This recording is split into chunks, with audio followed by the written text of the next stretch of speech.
JW is back at it, here to give everyone my final Game of Thrones Season 8 episode review video. In fact, my final Game of Thrones review video, as I've reached the series finale of Game of Thrones. If you're not caught up to the point where I am in rewatching or watching Game of Thrones, or you're just not entirely sure, then you definitely need to take the initiative and pay attention to the episode's title, which of course I'll mention as well as add in the description for you. If that happens to be the case, you're not caught up, it would be my recommendation that you don't watch this video any further just to avoid potential spoilers. This will be Game of Thrones Season 8, Episode 6, the Game of Thrones series finale. The title of this episode is called The Iron Throne. This will be my review, reaction, recap after just finishing watching the episode again. So, Jon and Sir Davos survey the destruction that's happened at King's Landing because of Daenerys.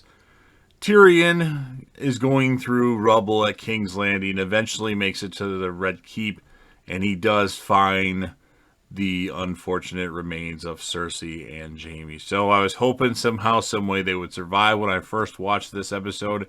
They didn't. They literally died because of rubble falling on top of them. I liked the fact that they died together, but Cersei should have had a much more crazy death than that, in my opinion. But it was just sad for Tyrion, because deep down he really did love his sister, and of course we know his relationship with his brother Jaime's like his hero. So that's unfortunate. He mourns them, and then Grey Worm and his men are executing Lannister soldiers when Jon Snow attempts to intervene. He responds that he is acting on Daenerys' orders, and Daenerys declares to the Unsullied Dothraki that they liberated the people of King's Landing, and she will liberate the entire world. Now, another thing that happened is when Daenerys arrives, when she's finally done, breathing fire on everybody because of Drogon, she's walking towards the path, and then Drogon opens his wings, and it's just a really cool scene. But Tyrion publicly resigns as Daenerys' hand in protest of what she's done, and she has him arrested for treason. And we know what she said she was going to do to Tyrion if he pissed her off again. Arya warns Jon that Daenerys will kill him because his Targaryen heritage makes him a threat to her rule. And Jon visits Tyrion in captivity, who tells Jon that despite the love they both have for Daenerys, it's Jon's duty to kill her for being the people's greatest threat, which is true. Tyrion also warns Jon that Arya and Sansa will not bend the knee to Daenerys, putting all of House Stark in danger. So Jon confronts Daenerys in the destroyed throne room. Daenerys blames Cersei for the deaths of the civilians for using them as human shields, and refuses to forgive Tyrion or the Lannister prisoners, arguing that their executions and a continued liberation campaign are necessary to establish her vision of the good world. No, you killed innocent people, Daenerys. You're a bad person. Shame on you. Unable to change Daenerys' mind, a conflicted Jon Snow reaffirms his loyalty to her and gives her a kiss and says, "You're my queen now," annoys, and then fatally stabs Daenerys as they kiss. So Daenerys dies. Drogon arrives after discovering that Daenerys has been murdered. A just furious Drogon starts burning fire and melts the Iron Throne, which is a really cool scene, and then eventually carries Daenerys' body away to the east. And that's the last we see of Drogon and Daenerys' body. Weeks later, the lords and ladies of the Seven Kingdoms convene to discuss the fates of Tyrion Lannister and Jon Snow, who are still imprisoned by Grey Worm. Tyrion suggests that the future monarchs be chosen by a council of lords and ladies instead of inheriting the crown, because we all know what happens when people inherit the crown. They can be little bastards that are evil, like Joffrey or even Ramsay, which he wasn't king, but he would be a very bad king, but a tough motherfucker too. So The suggestion is actually agreed upon by the lords and ladies present, and Tyrion decides who better to be a king than a person with a good story. Bran the Broken to be the king of the Seven Kingdoms, and dubbing him Bran the Broken because if he fell out of in the first episode, fell from so high and lived to tell about it. So everybody actually agrees with the nomination except for Sansa, who declares that the Norse independence from the Seven Kingdoms, and Bran would now be the king of the Six Kingdoms. So Bran accepts because he's like, why do you think I came all this way? Which doesn't make any sense at all. He didn't want to be king. There's no reason for him to be king. That's one of the problems I have with this episode. So, and then he decides to appoint Tyrion as his hand so that Tyrion can make amends for all the various mistakes and wrongs that he's made. And then Bran sentences Jon to rejoin the Night's Watch for life to appease Grey Worm. And then he and the Unsullied then depart for the Dothraki for Missandei's, or with the Dothraki for Missandei's homeland of Noth. And then Jon says his goodbyes to Sansa, Arya, and Bran. And real sad moment with him and Arya. They hug, and he's like, you'll have to come visit me at the Night's Watch. And she's like, I'm not going to be able to. He's like, you think anybody's going to tell you what to do? And she's like, well, no, I want to see what's west of Westeros, which is the dumbest thing in the world. Arya's ending of Game of Thrones is annoying. And then he has a good moment with Bran. Sansa was nothing important there. And then Brienne is shown in her duties as Lord Commander. She actually completes Jaime's entry in the Book of Brothers, which greatly expands on his accomplishments, his oath to Catelyn Stark, fighting the dead, and then died protecting his queen, amongst other things. When I first watched this episode, as a big Jaime Lannister fan, it had my eyes watering. That was a very touching moment.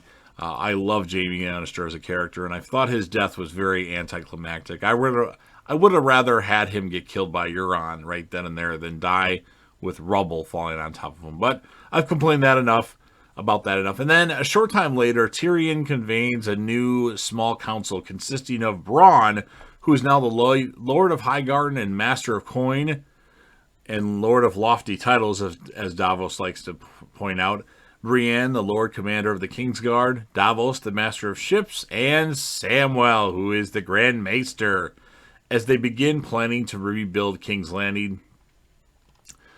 Bran, attended by a newly knighted Podrick, briefly meets with the council before departing to find Drogon with his warging abilities. And then Brienne, it was just a fun moment. And then Sam is working on completing a book begun by a previous maester after the death of King Robert Baratheon. And this book would document everything that has happened over the previous 5 years. And the title is called A Song of Ice and Fire. And then Tyrion wants to know, how many times he's mentioned. He's like, I don't think you're mentioned at all. Of course, that's the book that Game of Thrones is based off of. It's the book by George R.R. Martin. And it was a good throw-in in this episode. And then, like I'd mentioned, Arya decides to set sail and explore the uncharted Sunset Sea. What is west of Westeros? Who gives a shit? She should have married Gendry and had a baby with Gendry.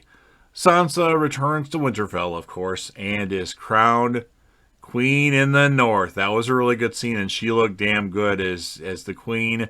She reminds me a lot of Cersei. And then Jon returns to Castle Black and reunites with Tormund. And by the way, it makes me very mad that Tormund didn't have any dialogue in this episode. I would have loved to hear one more line about, is the big one going to be there? But no, he has no lines of dialogue in this episode. D&D, you pissed me off because of that. I don't hate this episode as much as some people do, but that makes me mad. And then, of course, Jon is reunited also with Ghost, who he actually goes to and pets this time to make all the Game of Thrones people cry. Didn't make me cry. I knew it was going to happen. And he reunites, of course, with the rest of the wildlings. And then what Jon does is he leads them to return to the lands beyond the wall. As the long winter in the region, the ice finally begins to thaw. They're riding on their horses. They're in the woods. They're walking away from the wall. And that's how Game of Thrones ends, with a remixed version of the theme. So, I mean, there's some things about this episode that I like, and there's some things that I didn't like. I don't like Arya's ending. I've mentioned that. Westeros, I don't like it. Jon Snow should have been king, or had more to do with it. Him just going to Castle Black and then eventually going beyond the wall. I guess I can see that, but I didn't like it. A lot of the good characters died before this episode, so there's not many good characters. I mean, obviously Tyrion, Jon, Arya are still around, but you don't have the Hound, you don't have Jorah, you don't have Theon, who now all of a sudden I really like, which is surprising. And there's other characters that, obviously Jaime Lannister, Cersei Lannister, if you want to count the Mountain, Lord Varys, who I don't like Varys, but a lot of people do like Varys. So that, you concentrate on the characters I don't. Okay, one other thing. Bran being king of the Six Kingdoms, really? That's the best you got? I would have much rather had Tyrion Lannister be king. Really, anybody but Bran. I get it, but I don't like it at the same point in time. Maybe Gendry? I don't know. That would be better than Bran, but I see why they went with it. So it's not the worst choice, but based on things he said in the past, with him being the three-eyed raven, I don't like it. So you've heard me ramble. I'm going to give this a score of the series finale of Game of Thrones, a 6.0 out of 10, and that's probably higher than most of you will give it. And my character of the series finale is going to be Jon Snow, because he did kill Daenerys, and Daenerys does deserve to die, and she became a lot unlikable this time around. She used to be in my top 10 favorite characters. I don't know if she's going to make the top 20 list at all. I just didn't like her on this rewatch. Did not like her. So you've heard what I have to say. Now it's your turn. If you're a fan of Game of Thrones and you absolutely love this series, please make sure you smash that like button. If you want to share this video across all your social media platforms, my mouth is really dry right now, so that's why I'm having a hard time talking. Please do so. I would appreciate that. Don't forget to sound off in the comment section about your thoughts. What did you think about this series finale? Is it one of the worst series finales of all time? I vote True Blood and Shameless are worse than this, off the top of my head. I don't have a list compiled, but True Blood and Shameless, in my opinion, are worse than this. And, what would you score the episode, and who would be your choice for a character of the episode, and maybe your favorite moment of this episode?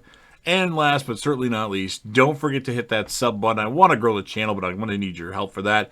Subscribe to the channel, join the team, show your damn support, and be a part of something special. And JDev will return.